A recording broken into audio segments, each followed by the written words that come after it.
एक समय की बात है। फरीदाबाद नाम के गांव में एक वकील रहता था जिसका नाम था जोगनलाल। उसे सिर्फ एक ही चीज़ प्यारी थी और वो थी उसकी चालाकी। उसे लगता था कि उसके जैसा वकील उस गांव में दूर दूर तक कहीं नहीं है। उसे ही क्या, गांव में सभी को यही लगता था। इसका असर ये था कि जोगनलाल सभी को फंसा कर रखता था। एक दिन की बात है, कुछ गांव वाले जोगनलाल के पास आते हैं और जोगनलाल से एक गांव वाला, जोगन भाई, मैं बहुत बड़ी परेशानी में हूँ।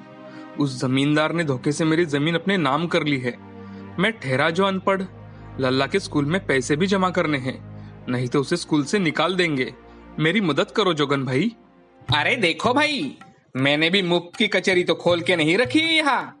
मुझे भी अपना घर चलाना होता है, तो कुछ तो नेक पानी लगेगा। मैं समझ गया जोगन भाई, तुम्हें तुम्हारे पैसे जरूर मिल जाएंगे।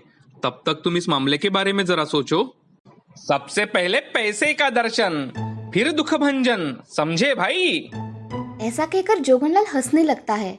बेचारा गांव वाला अपने अश्रु रोकते हुए वहां से चला जाता है। उस वक्त गांव वाले और जोगनलाल के अलावा वहां एक और व्यक्ति थी। वो थी जोगनलाल की 10 साल की बेटी ज्योतिका। जितना घमंड जोगनलाल के अंदर था, उतना ही प्रेम ज्योतिका के अंदर अपने पिता के लिए था। एक दिन ज्योतिका अपने पिता से, पिताजी एक बात बताइए। एक क्या, तुम 2 बातें पूछो बिटिया। पिताजी, उस दिन जो काका आपसे मदद मांगने आए थे, आप उनसे पैसे क्यों मांग रहे थे? आपने तो कहा था ना कि हमें लोगों की मदद बिना किसी धन या लोभ के करनी चाहिए। जोगनलाल पहले तो चकित हुआ, फिर हंसने लगा। बेटी के मासूम सवाल का जवाब जोगनलाल ने कुछ इस तरह दिया। अरे ज्योति बेटी, जब तुम वकील बनोगी तब ये बातें जानोगी। उस रात जोगनलाल तो अच्छी नींद सोया, पर ज्योतिका उस जवाब को हमेशा अपने हृदय में लेकर गहरे विचार में रही। कुछ साल बाद उसने ठान लिया कि वो भी वकालत करेगी। उसने गांव से बाहर जाकर शहर में एक कॉलेज से लॉ की पढ़ाई शुरू कर दी और बाहर ही अपने पसंद के लड़के से शादी भी कर ली। इसी कारण जोगनलाल और ज्योतिका के रिश्ते में खटास हो गई थी। इधर जोगनलाल आज भी लोगों का फायदा उठाकर अच्छा खासा पैसा कमा रहा था, पर उसके कानों में ये बात पड़ गई थी कि गांव में कोई नया वकील आया है जो कम दाम में लोगों की मदद कर रहा है। अब जोगनलाल अपने जीवन के ऐसे पायदान पे था जिसमें उसे किसी चीज का डर नहीं था। पर कहते हैं ना, आंधी नंगे पांव आती है और इंसान से नंगा नाच करवाती है। जोगनलाल के लिए ये वक्त देर से ही सही, पर आया जरूर था। जोगनलाल ने देखा धीरे धीरे उसके सारे ग्राहक उस दूसरे वकील के पास जा रहे थे। हद तो अब हो गई जब गिने चुने पुराने ग्राहकों ने भी जोगनलाल से मुंह मोड़ लिया। अब जोगनलाल गुस्से में अपना होश खो बैठा था। वो दौड़ते हुए देखने गया कि आखिर कौन है जो उसका धंधा चौपट कर रहा है। जब जोगनलाल उस वकील के दफ्तर में पहुंचा तो उसे देखकर उसके चेहरे के रंग उड़ गए। वो कोई और नहीं, प्रलय था, उस गांव वाले का बेटा जिसने जोगनलाल से मदद मांगी थी। प्रलय बेटा, तुम यहाँ कैसे? मुझे लगा तुम्हारे पिताजी के देहांत के बाद तुमने गांव छोड़ दिया। जी हाँ काका, गाँव तो मैंने छोड़ दिया था, लेकिन अब फिर से वापस आ गया हूँ। अच्छा है बेटा, लगा नहीं था कि तुम भी कभी वकालत करोगे। क्यों काका, वकालत क्या सिर्फ आपके नाम है? प्रलय का जवाब सुनकर जोगनलाल के चेहरे पर से मुस्कुराहट हट गई और उसने प्रलय को सचेत किया। बेटा, भला यही होगा कि तुम यहाँ से चुपचाप चले जाओ, नहीं तो क्या, पिताजी की तरह क्या आप मुझे भी जलील करेंगे और झूठे कागज बनाकर मेरी जमीन बेच देंगे? ये क्या कह रहे हो तुम? जो सच है। जोगनलाल तभी जोर जोर से हंसने लगा और प्रलय से कहने लगा, समझदार तो हो, पर उतने ही मूर्ख भी। हाँ, मैंने ही तुम्हारे पिताजी को फंसाया था, अब तुम भी फंसोगे। आज ही तुम्हारी कचहरी में तोड़फोड़ होगी और सब खत्म हो जाएगा, तुम्हारे लिए और तुम्हारे परिवार के लिए, समझे? तभी अंदर से ज्योतिका की आवाज आती है, इतने जल्दी नहीं पिताजी, असली वकील यहाँ है। ज्योतिका अपने स्मार्टफोन के साथ बाहर आती है जिसमें रिकॉर्डिंग हो रही थी। आप तो बहुत चालाक है, फिर आपने ये क्यों नहीं पता किया कि वो वकील आदमी है या औरत? अब आपका घमंड यही खत्म होता है। जोगनलाल को अपने आंखों पर भरोसा नहीं हो रहा था कि उसकी अपनी बेटी उसके खिलाफ खड़ी थी। वो भी गांव वालों के साथ जिनकी आंखों में चमक थी। तभी ज्योतिका प्रलय का हाथ पकड़ती है। जोगनलाल पत्थर सा खड़ा होकर सब कुछ देखता रहता है। क्यों चौंक गए आप? प्रलय ही मेरे पति है। मैं बहुत पहले ही समझ गई थी आपका खेल। आप ही ने कहा था ना कि मेरे सवाल का जवाब मुझे वकील बनने पर ही मिल जाएगा। आप सही थे, पर मुझे मिला जवाब आपसे अलग है पिताजी। जोगनलाल इतना सुनते ही अपने पैरों पर गिर पड़ता है और प्रलय और गांव वालों से माफी मांगता है। तभी वहां पुलिस आ जाती है। ज्योतिका अपने आंसू पोंछती है और पुलिस से कहती है, गिरफ्तार कर लीजिए इन्हें। जाने से पहले जोगनलाल ज्योतिका से कहता है, ज्योति, मेरी शर्मिंदगी में भी तुमने मेरा सर ऊंचा कर दिया। कभी मत बदलना बेटी, हमेशा ऐसे ही रहना। ज्योतिका और प्रलय बस एक आंख जोगनलाल को देखते हैं और फिर पुलिस जोगनलाल को ले जाती है। अब ज्योतिका गांव वालों के सेवा में खुद को लगा देती है और प्रलय के दिल का प्रलय उसके पिताजी को इंसाफ मिलने पर अब शांत हो गया था। फरीदाबाद में फिर एक बार शांति और सुलभता आ गई थी। दोस्तों, लालच तो बुरी बला है ही, पर उससे भी बुरा है घमंड, अपनी कला का, अपने गुणों का। इसीलिए हमें हमेशा जिंदगी में नेकी और सही काम करने पर ध्यान देना चाहिए। बदले की भावना हमें नष्ट कर सकती है। इसीलिए हमें अपने बुद्धि से काम लेना चाहिए, हमेशा अपना धर्म निभाना चाहिए। राजापुर गांव में सूरज नाम का एक आदमी अपनी पत्नी रेखा, बेटी मीना और बेटा मधुर के साथ रहता था, जो बहुत ही गरीब इंसान था। वो मजदूरी किया करता था। अब मीना और सूरज बड़े हो रहे थे, उन्हें किसी चीज की कोई कमी ना हो, इसी कारण वो बड़ी मेहनत करता था। एक दिन रेखा अपने पति सूरज से, सुनिए जी, अब मीना और सूरज दोनों बड़े हो रहे हैं, तो मैं सोच रही थी कि क्यों ना मैं भी काम करूं, ताकि हम दोनों मिलकर उन्हें अच्छी लाइफ दे सके। नहीं रेखा, तुम चिंता मत करो, मैं और मेहनत करूंगा। अगर मैं यही पास के घरों में काम करूंगी तो मीना और मधुर की पढ़ाई के खर्चे में थोड़ी मदद हो जाएगी। ठीक है, देखो तुम्हें जो ठीक लगे वो करो। अब रेखा जहाँ रहती थी वहीं पर पास के लोगों के घरों में काम करने लग जाती है। अब सूरज और रेखा दोनों काम करने लगे थे। मीना और मधुर को अच्छी लाइफ देने का प्रयास कर रहे थे। कई दिन बीत चुके थे, सब कुछ अच्छा चल रहा था। अब एक दिन रेखा अपने घर के पूरे काम कर मधुर और मीना को स्कूल छोड़ने के लिए चली जाती है और वहीं से दूसरों के घर के काम करने चली जाती है। वो मिसेस रागिनी के यहाँ काम करने जाती है तो वहाँ पर मिसेस शालिनी आई हुई थी, जो कि रागिनी के दोस्त है। वो रेखा को देख रागिनी से, रागिनी, ये कौन है? और तुम्हारे घर में ये तो बिल्कुल घर के मेंबर जैसे ही काम कर रही है। अरे वो रेखा है, वो यही पास में ही रहती है, घर के सारे काम अच्छे से करती है, तो मैंने उसे काम पर ही रख लिया। अरे आजकल तो मेरी तबीयत भी अच्छी नहीं रही थी, तुम्हें पता है ना। रागिनी की बात सुनकर शालिनी मन ही मन, ये घर के सारे काम इतना मन लगा कर रही है, तो क्यों ना मैं इसे अपने स्वेटर बेचने के लिए कहूँ। रेखा के सारे काम पूरे होते ही शालिनी रेखा से, रेखा, कितने घरों में काम करती हो? 4 घर है दीदी, आपके घर का भी काम करना हो तो बता देना। दीदी मैं कर लूंगी। रेखा, मैं स्वेटर बनाकर बेचती हूँ, अगर तुम चाहो तो मेरे पास के स्वेटर ले जाकर बेच सकती हो। दीदी, मेरे पास इतने पैसे नहीं हैं कि मैं आपके पास के स्वेटर खरीद कर बेचूं। अरे नहीं, पैसों की बात किसने की है? मैं तो तुम्हें बना कर दूंगी, तुम सिर्फ बेचा करो और पैसे बाद में दे देना। रेखा और शालिनी की बातें सुन रागिनी, रेखा, तुम्हारे सारे काम खत्म होने के बाद तुम मीना और मधुर के आने तक कर सकती हो ये काम। शुरुआत में कुछ कम मुनाफा होगा, लेकिन धीरे धीरे कर हो जाएगा और पैसे बाद में दे देना शालिनी को। ठीक है दीदी। अब शालिनी को स्वेटर रेखा के हवाले कर देती है और रेखा भी उन्हें बेचने का काम शुरू कर देती है। वो लोगों के घर के काम के साथ साथ अब स्वेटर भी बेचने लगती है। शालिनी अलग अलग प्रकार के स्वेटर बनाती थी तो लोगों को वो बड़े अच्छे लगते थे। साथ ही अब शालिनी ठंड कम होते होते अलग अलग प्रकार के शो पीसेस भी बनाने लगी थी, तो रेखा उन्हें बेचने का काम करने लगी थी। एक दिन रेखा स्वेटर बेचने एक बिल्डिंग में जाती है और वहाँ एक औरत से, दीदी, मैं अलग अलग स्वेटर और शो पीसेस बेचती हूँ, देखो ना दीदी, देखने के लिए थोड़े ना पैसे लगते हैं, एक बार देख तो लो। देखो, मुझे लेने तो नहीं है, लेकिन तुम अब इतनी जिद कर ही रही हो तो ठीक है, देख ही लेती हूँ। अरे ओ मनीषा भाभी, सुरेखा, मीना, जरा यहाँ तो आना। देखो ये औरत स्वेटर लाई है, देख तो लेते हैं। औरत की आवाज़ लगाते ही बिल्डिंग की कुछ औरतें वहाँ पर इकट्ठा हो जाती है और रेखा अब एक एक कर स्वेटर दिखाने लगती है। उसकी डिजाइन देख वो औरतें बड़ी खुश हो जाती है। उसमें से कुछ स्वेटर वो साइड में रख देती है और रेखा और क्या क्या दिखा रही है ये देखने लगती है। रेखा अब उन्हें शो पीस दिखाने लगती है तो उनमें से हर एक को वो पसंद आते हैं। वो औरतें रेखा से सारा माल खरीद लेते हैं, जिस पर रेखा को बड़ा मुनाफा हुआ था। इस बात से रेखा भी बहुत खुश थी। वो घर जाकर अपने पति से, सुनिए जी, आज मुझे पूरे 1000 रुपए का मुनाफा हुआ है। आज शालिनी जी से लिए हुए सारे के सारे स्वेटर और शो पीसेस बिक चुका है।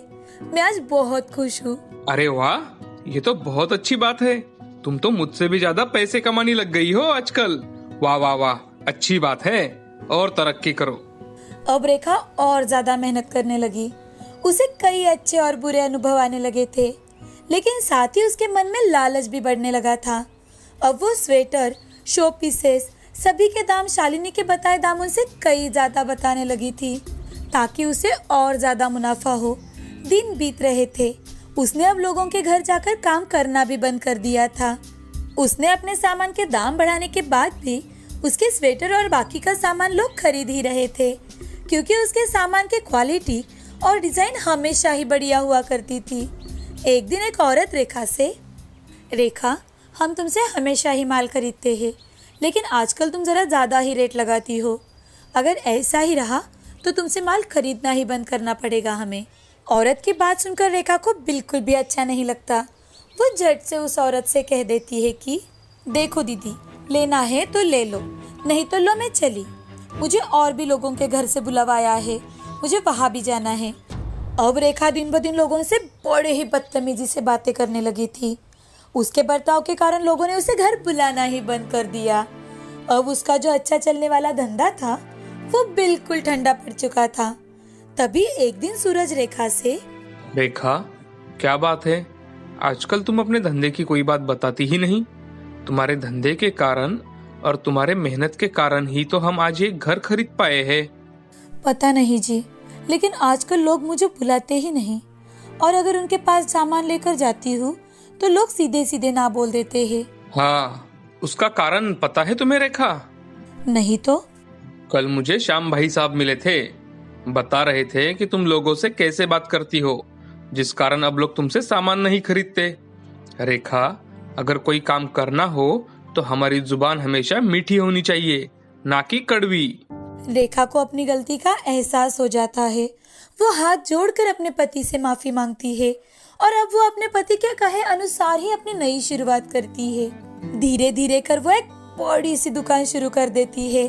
अब उनके दोनों बच्चे भी बड़े मन लगाकर पढ़ाई कर रहे हैं। दोस्तों, इस कहानी से हमें ये सीख मिलती है कि अगर कोई भी काम करो तो जुबान पर काबू और दिमाग ठंडा रखना चाहिए। हमें हमेशा एक दायरे में रहना चाहिए ताकि जिंदगी हमें बर्बाद ना करे। जैसे इस कहानी में सूरज ने रेखा को वक्त रहते ही उसका दायरा दिखा दिया। बहुत समय पहले की बात है। कृष्णगंज नाम का एक छोटा सा लेकिन बहुत ही सुंदर गांव था, जहां सभी लोग बड़े आराम से रहते थे।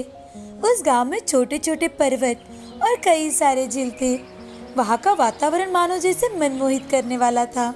जो भी कोई एक बार उस गांव में आता और गांव देखता तो वहां से लौटने की किसी की इच्छा ही नहीं होती थी।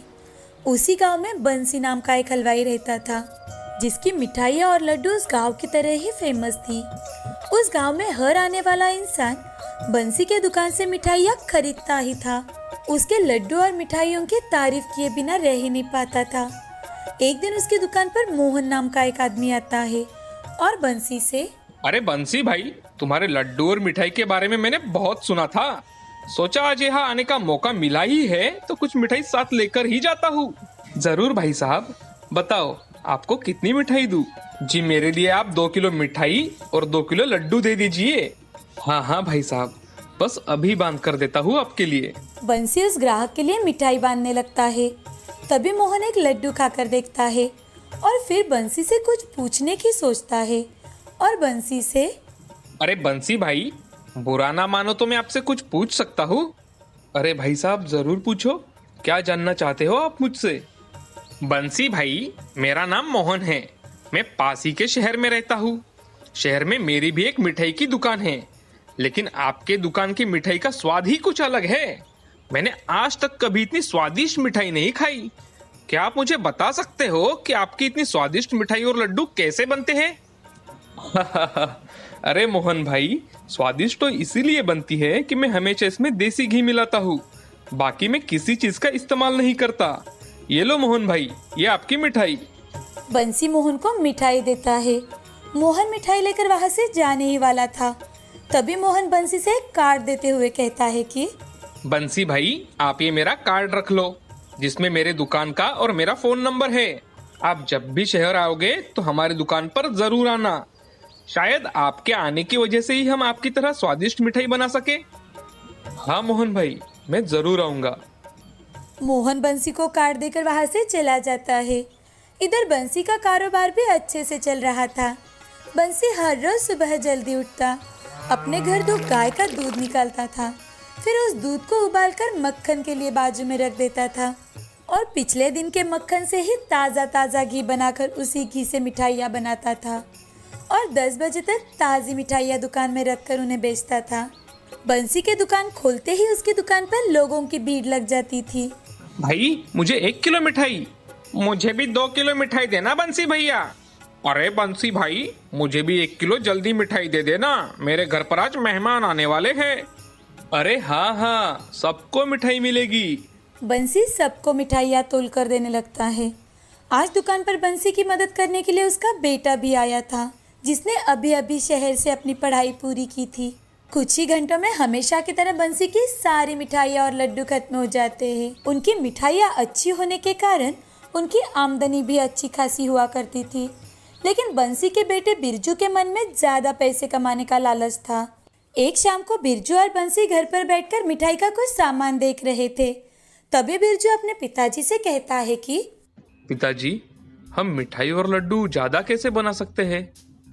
अरे बेटे, हमारी गाय जितना दूध देती है, मैं उस सब दूध का घी बना देता हूँ और उतने घी से हम इतनी ही मिठाई और लड्डू बना सकते हैं।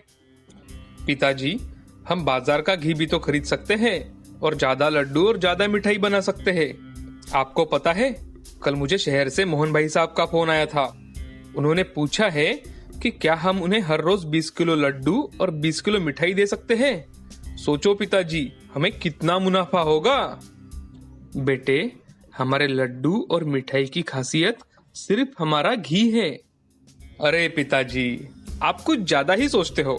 बाजार के घी में भी उसी तरह की खुशबू आती है और बाजार के घी में हम हमारे घर का घी मिला देंगे तो किसी को कुछ भी समझ नहीं आएगा।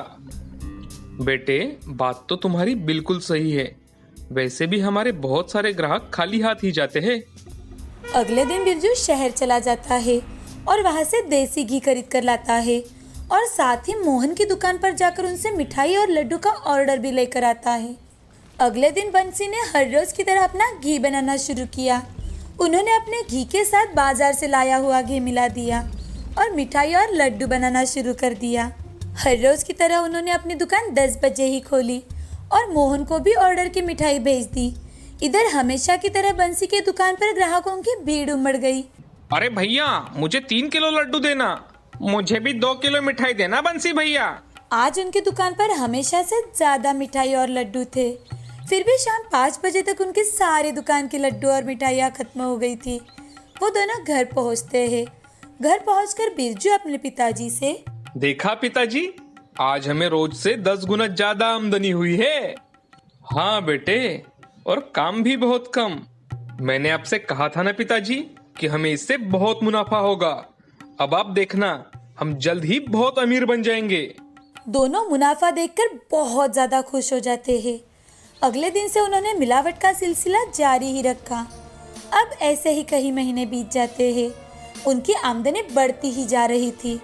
मोहन से भी उन्हें अच्छे खासे पैसे मिल रहे थे और भी ज्यादा पैसे कमाने के लालच में आकर अब दोनों ने बाजार से और भी सस्ता वाला घी लाना शुरू कर दिया और मिठाइयाँ बनाकर बेचने लगे। अब कुछ दिनों में ही लोगों को बंसी की मिठाइयों के ऊपर शक होने लगा था। इधर मोहन के ग्राहक भी मोहन से कंप्लेन करने लगे थे। एक दिन मोहन की दुकान में एक फूड इंस्पेक्टर आता है। उस फूड इंस्पेक्टर ने उस मिठाई को जांच करने के लिए लैब में भेज दिया। लैब में पता चलता है कि उस मिठाई में बहुत ही खराब क्वालिटी का घी इस्तेमाल किया गया है। स्वाद और खुशबू के लिए भी कुछ केमिकल का इस्तेमाल किया गया है। अब वो फूड इंस्पेक्टर अपनी टीम के साथ बंसी के दुकान कृष्णगंज पहुंच जाता है। क्या बिरजू और बंसी आप हो? हाँ साहब, मैं ही बंसी हूँ। क्या आप भी हमारी फेमस मिठाई खरीदने आए हो? हाँ हाँ बिल्कुल, चलो बाहर आओ दोनों दुकान से, हमें आपके दुकान की तलाशी लेनी है। कुछ लोग बंसी के दुकान की तलाशी लेने के लिए दुकान के अंदर जाते हैं। अफसर लोगों को वहां खड़ा देखकर गांव के लोग भी वहां जमावड़ा हो जाते हैं। इधर बंसी और बिरजू पूरी तरीके से घबरा जाते हैं। थोड़ी ही देर में उनके टीम में से एक आदमी घी का एक डिब्बा और कुछ केमिकल की छोटी छोटी बोतलें साथ लेकर बाहर आता है और फूड इंस्पेक्टर को दिखाता है। इंस्पेक्टर ये सब देखकर बंसी से, अरे तुम्हें क्या जरा भी डर नहीं लगता? तुम लोगों की जान के साथ खेल रहे हो, पता है? इतने सारे केमिकल का इस्तेमाल कर रहे हो बस कुछ पैसों के लिए। दुकान के आसपास के लोग केमिकल और फूड इंस्पेक्टर की बातें सुनकर दंग रह जाते हैं। उन्हें विश्वास ही नहीं हो रहा था कि बंसी कभी ऐसा कर सकता है। तभी उनमें से एक आदमी बंसी के पास आकर बंसी से, अरे बाप रे बाप, बंसी तुम तो मिलावटखोर निकले। हम तुम्हें क्या समझते थे और तुम क्या निकले। फूड इंस्पेक्टर ने बंसी और बिरजू को बहुत खरी खोटी सुनाई और पुलिस को बुलाकर उन्हें गिरफ्तार करवाया और उनकी दुकान बंद कर उसे भी सील करवा दिया। तभी बंसी फूट फूट कर रोने लगा और बिरजू से कहने लगा, देखा तुम्हारे लालच का क्या नतीजा निकला। मैं अच्छा भला देसी घी का इस्तेमाल कर मिठाई बनाता था और तेरी वजह से ये सब हो गया बिरजू। बंसी बिरजू को कोसे ही जा रहा था, लेकिन सच तो ये भी है कि लालच तो बंसी के मन में भी जागा था। इसीलिए तो आज उनका ये हाल हुआ है। अब दोनों जेल में अपनी सजा काट रहे हैं। लालच बुरी बला है, इससे दूर रहना ही भला है।